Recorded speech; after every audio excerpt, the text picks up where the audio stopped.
दोस्तों, सीमा गुलाम हैदर ने हम सबको हरा दिया है और वो जीत चुकी है, क्योंकि एक अकेली सीमा हैदर इतने सारे हेटर्स का सामना कर रही है और आज भी वो डटी हुई है एक झूठ के साथ, और धड़ल्ले से वो झूठ भी बोल रही है।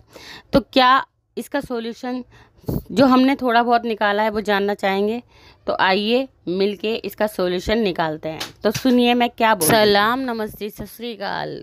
कैसे हैं आप सब? उम्मीद करती हूँ आप सब बहुत अच्छे से होंगे। मैं भी बिल्कुल ठीक हूँ। मैं हूँ आपके दोस्त दिलकश। आप देख रहे हैं एक्सपोज विद दिलकश। दोस्तों, हम रोज़ इस लेडी के बारे में बात करते हैं जिसका नाम सीमा गुलाम हैदर है, मगर क्या फ़ायदा हो रहा है इससे? आज मेरे दिमाग में ये चीज़ आई कि हम सारे हेटर्स जितने भी सब्सक्राइब इसके यूट्यूबर्स हैं इसके बारे में बात करते हैं, तो इससे तो और फेम मिल रहा है। इसकी वीडियोस वायरल जाती हैं, लोग वापस जाकर इसकी वीडियोस देखते हैं कि हमने क्या सच बोला है, क्या झूठ बोला है। तो इससे तो और ज़्यादा व्यूज़ मिल रहे हैं। ये क्या हम इसके लिए फ़ायदे का सौदा नहीं है, ये तो इसके लिए फ़ायदा हो रहा है ना, भले ही, क्योंकि इसे तो 2 साल हो गए, 2 साल हो चुके हैं इसको और इसके सचिन के घर वालों को ट्रोल होते हुए, लेकिन इन लोगों को कोई फ़र्क नहीं पड़ता है। तो मैं ये पूछना चाहती हूँ कि क्या फ़ायदा है हम लोगों का? हम कुछ ऐसा क्यों ना करें कि जिससे हमारी सरकार तक आवाज़ पहुँचे, क्योंकि इन लोगों को तो कितना कह लो, ये बेशरम लोग हैं, इन्हें नहीं शर्म आएगी, इन्हें बिल्कुल शर्म नहीं आएगी। इन्हें कोई गालियाँ दे, कोई कुछ उल्टा सीधा बोले, कोई कुछ भी बोलता रहे। अब ये झूठ लेकर बैठी है एक औरत, बेबी टमी को झूठा वो करके, जिसमें नेत्रपाल का भी पूरा परिवार शामिल है। तो क्यों ना हमारी आवाज़ जनता की आवाज़ बने और पूरा हम लोग मिल कर के हैशटैग में सरकार को अपनी जगाएं कि इसके खिलाफ एक्शन हो, क्योंकि इसके खिलाफ इस तरह की वीडियो, ट्रोल वाली वीडियो बनाने से इसको ही फेम मिल रहा है, इसी की वीडियो, ये पैसा कमा रही है खूब तड़ातड़। तो इससे फ़ायदा क्या? इसको कोई नुकसान नहीं हो रहा है, हमारी सरकार तक आवाज़ पहुंच ही नहीं रही है। सबको हैशटैग अपने, मैं ये आपको बोलना चाह रही हूँ, अगर किसी के पास ट्विटर है, अगर किसी के पास इंस्टाग्राम है, तो वो सब अपनी पोस्ट डालिए हैशटैग सीमा हैदर गो पाकिस्तान। या दूसरा, गुलाम हैदर के लिए हम आवाज़ उठा रहे हैं तो जस्टिस फॉर गुलाम हैदर। क्यों अपना इंस्टाग्राम और अपना ट्विटर इन चीज़ों के लिए यूज़ किया जाए? आप लोगों से गुजारिश है कि, क्योंकि जो लोग देखने वाले होते हैं वो लोग इतना तो कर सकते हैं, हम लोग अपनी तरफ से पूरी आवाज़ उठा रहे हैं, लेकिन अगर किसी के पास ये प्लेटफॉर्म है और वो इनका यूज़ सिर्फ अपनी पर्सनल वीडियो बनाने में करता है, तो वो इन चीज़ों के इस बात के लिए भी कर सकता है। तो शायद सरकार के कानों में हमारी नहीं तो आपकी आवाज़ तो पहुंच ही सकती है। क्योंकि बात दरअसल ये है कि इस सीमा हैदर की ही नहीं है खाली, या नेत्रपाल के परिवार की नहीं है, बात है उन चारों बच्चों की जिनकी ज़िंदगी 2 साल से बर्बाद हो रही है। ना वो बच्चे पढ़ रहे हैं, ना लिख रहे हैं, ना उनको कोई फ्यूचर नज़र आ रहा है। अंधकार में, सिर्फ अंधकार में उन बच्चों का फ्यूचर नज़र आ रहा है, क्योंकि उन बच्चों का यहाँ कोई फ्यूचर नहीं है, ये आप सब जानते हैं अच्छे से। इन बच्चों का फ्यूचर पाकिस्तान में है, जहाँ के वो नागरिक हैं।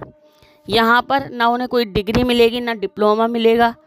इस औरत की तरह ही उनको भी देखा जाएगा ना, ये क्योंकि उस औरत को भी नागरिकता नहीं मिली है। और सबसे ज़्यादा जो चौंकाने वाली बात है वो ये है कि यहाँ का एक वरिष्ठ वकील AP सिंह इसका साथ भरपूर दे रहा है। चेहरे तो और भी हैं जो छुपे हुए हैं जो इसका साथ दे रहे हैं, मगर AP सिंह तो खुल के सामने आ गए हैं। क्या उन्हें ज़रा सा भी ये ख्याल नहीं है कि इस इलीगल महिला की वजह से वो 2 हमारे भारत के सिपाही जो तैनात थे वहाँ पर, वो उनकी नौकरी चली गई? क्या कभी AP सिंह ने वहाँ जानने की कोशिश की कि उनका परिवार का खर्च कैसे चल रहा होगा? नहीं, इन बातों पे किसी का ध्यान नहीं जाता है, इन बातों पर कोई ध्यान नहीं देता। बस इस महिला के बातें होती रहती हैं और ये वायरल होती रहती है। इस पे ध्यान देना बंद कीजिए, क्योंकि ये जितना हम इस पर ध्यान देंगे उतना ही ये वायरल होगी। और ये झूठ का जो वो चोला पहन रखा है ना, इस पर तो निगाह हमारी है ही, इसकी हर एक्टिविटी पे निगाह रहेगी हमारी।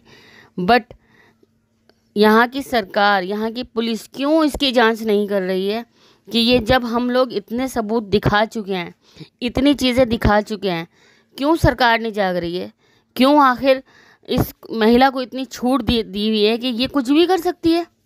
ये परिवार पूरी इंडिया को झूठ दिखा सकता है, झूठ परोस सकता है। क्यों आखिर ऐसा क्यों हो रहा है? क्या वजह है जो इसके ऊपर कोई एक्शन नहीं हो रहा है? प्लीज़ सरकार जागिए और इस महिला को यहाँ से डिपोर्ट कीजिए। इसे डिपोर्ट नहीं करना चाहते तो इसके बच्चों को तो ज़रूर कर दीजिए। इनका जो बाप, सगा बच्चों का बाप है, वो बहुत 2 साल से तड़प रहा है, उसकी गुहार सुनिए। हमारी सरकार को से हाथ जोड़ के गुजारिश है कि इस मैटर पे भी संज्ञान लें और इस औरत को जल्दी से जल्दी इस देश से, हमारे देश से भगाएं, क्योंकि ये बहुत गलत संदेश दे रही है। लोगों को बता रही है कि तुम्हें इस तरह करके रहना है, तुम यहाँ पे इलीगल आओ और इस तरह के नाटक करो ना, तुम बहुत अच्छे से रह सकते हो। इसी की वजह से हमारे यहाँ का एक बच्चा बादल बाबू जो पाकिस्तान में चला गया, इसी की वजह से ही चला गया, क्योंकि इसने उसको रास्ता बताया हर तरह से। ये औरों को भी बता रही है और पता नहीं कितने लोगों को ये वहाँ से बुलाएगी। तो दोस्तों, मेरी ये वीडियो यहीं तक की थी। इसके बाद मैं यही चाहती हूँ, बस मैं क्या, हम सब यूट्यूबर यही चाहते हैं कि अगर आपके पास इंस्टाग्राम है, ट्विटर है, तो उस पर #GoBackSeemaHaider और #जस्टिस फॉर गुलाम हैदर, ये प्लीज़ ये ज़रूर लगाएं। अगर मेरी ये बात आपको पसंद आई हो या मैं सही कह रही हूँ तो प्लीज़ मेरी वीडियो को लाइक करें, चैनल को सब्सक्राइब करें। आज मैं कई दिन बाद कह रही हूँ तो प्लीज़ कर देना। तो चलिए मिलते हैं अगली वीडियो में। Thank you for watching. अल्लाह हाफिज़।